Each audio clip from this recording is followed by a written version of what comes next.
Next क्या है हमारे पास, क्वाड्रेटिक पॉलिनोमियल। क्या है, क्वाड्रेटिक पॉलिनोमियल। तो आप लोग इसको गेस कर सकते हो, हम लोग लीनियर और कांस्टेंट पढ़ चुके हैं। तो क्वाड्रेटिक पॉलिनोमियल क्या होगा, जिसका डिग्री 2 होगा।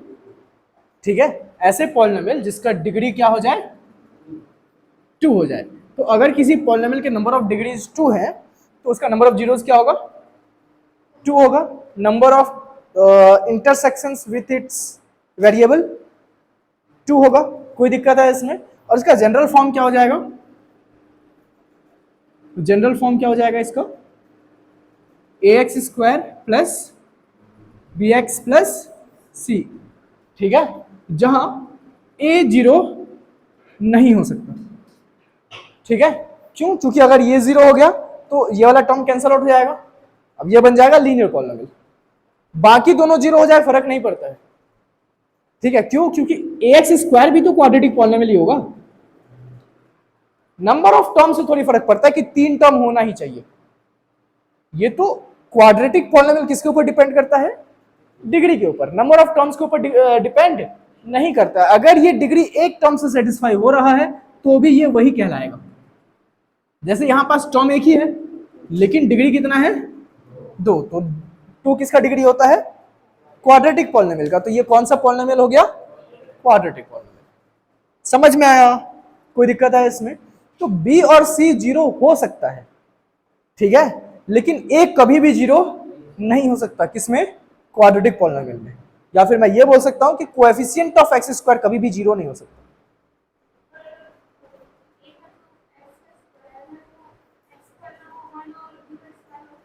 तो भी कोई दिक्कत नहीं है।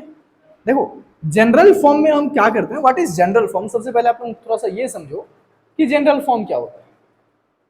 ठीक है, तो किसी भी चीज को रिप्रेजेंट करने का एक तरीका है general form.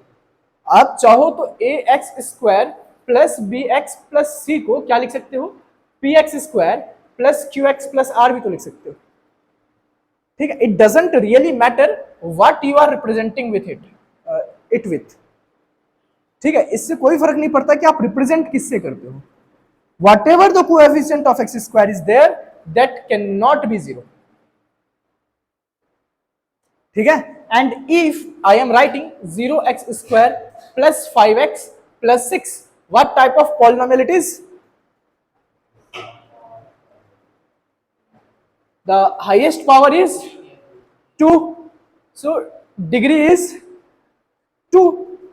which type of polynomial it will be, no it will be linear polynomial. क्यों, क्योंकि 0x स्क्वायर क्या हो जाएगा, 0, आपके पास बचेगा 5x प्लस 6, x का जो भी पावर है वो हाईएस्ट है, तो डिग्री कितना हो गया, 1, तो ये हो गया लीनियर पॉलिनोमियल।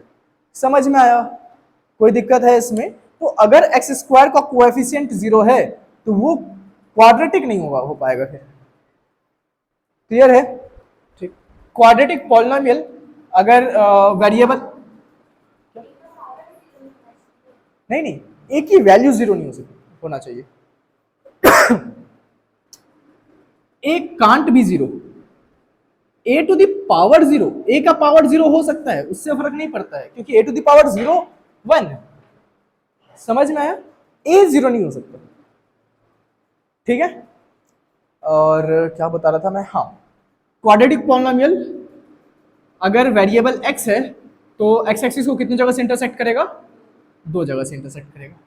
ठीक है, अच्छा, लीनियर पॉलिनोमियल में जो ग्राफ बनता है वो एक स्ट्रेट लाइन का बनता है।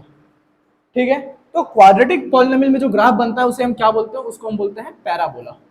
क्या बोलते हैं उसको, पैराबोला।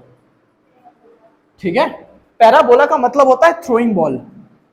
इसका मतलब क्या होता है, थ्रोइंग बॉल। आप लोग एक बॉल को फेंकते हो तो किस टाइप का शेप बनाता है, ऐसे ही शेप बनाता है या नहीं है, है ना। अगर मैं एक बॉल को फेंका तो इसी टाइप का शेप बनाएगा। धोनी भी फ्लैट छक्का मारता है तो भी क्या होगा भाई, धोनी अगर मान ले फ्लैट छक्का मारते भी हैं तो क्या होगा, है ना, वो जो हमारा एक शार्प कर्व मिल रहा था वो थोड़ा सा फ्लैट हो जाएगा। बाकी इंटरसेक्टेड एट 2 पॉइंट्स तो होगा ही, है या नहीं है? कोई दिक्कत है इसमें? तो जब भी आप बॉल थ्रो करते हो तो इस टाइप का स्ट्रक्चर बनता है। तो इसको ग्रीक में पैरा बोला जाता है। थ्रोइंग बॉल को ग्रीक में क्या बोला जाता है? पैरा बोला। बोला मतलब बॉल, पैरा मतलब फेंकना, ठीक है? तो वहीं से इसका नाम पड़ गया पैराबोल।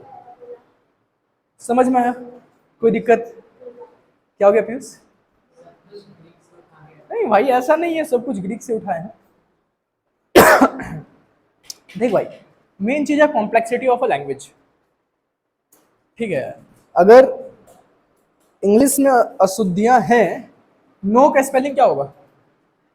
हाँ, KNOW।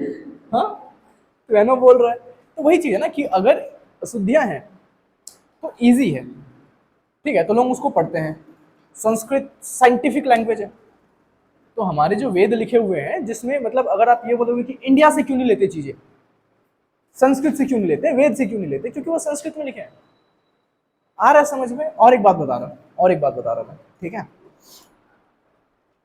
ये आप लोगों की मेंटेलिटी भी होगी, जाके चेक कर लेना कि अगर ना किसी बुक में इंडियन ऑथर का नाम हो, खास करके हिस्ट्री बुक्स की बात कर रहा हूं मैं, किसकी बात कर रहा हूं?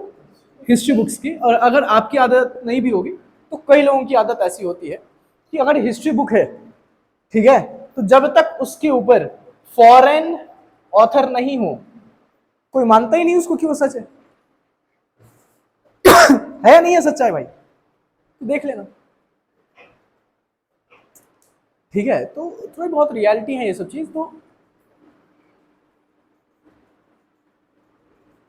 जो अंग्रेजों का एजुकेशन सिस्टम था वही फॉलो हो रहा है, सही नहीं है लेकिन छोड़ो, जाने दो। देखते हैं कुछ चेंजेस होगा तो बिल्कुल फॉलो करेंगे, पर फिलहाल के लिए ये पढ़ते हैं। क्वाड्रेटिक पॉलिनोमियल समझ में आया? कोई दिक्कत है इसमें?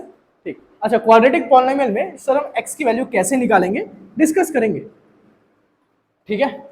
डिस्कस करेंगे। पूरा 10th एक ही दिन में खत्म पॉसिबल नहीं है, फिलहाल तो नहीं है। एक बार पढ़ लोगे तो शायद एक बार में खत्म कर दो, लेकिन अगर एक बार भी नहीं पढ़े हो पूरा सिलेबस तो शायद ही एक बार में खत्म कर पाओगे, ठीक है?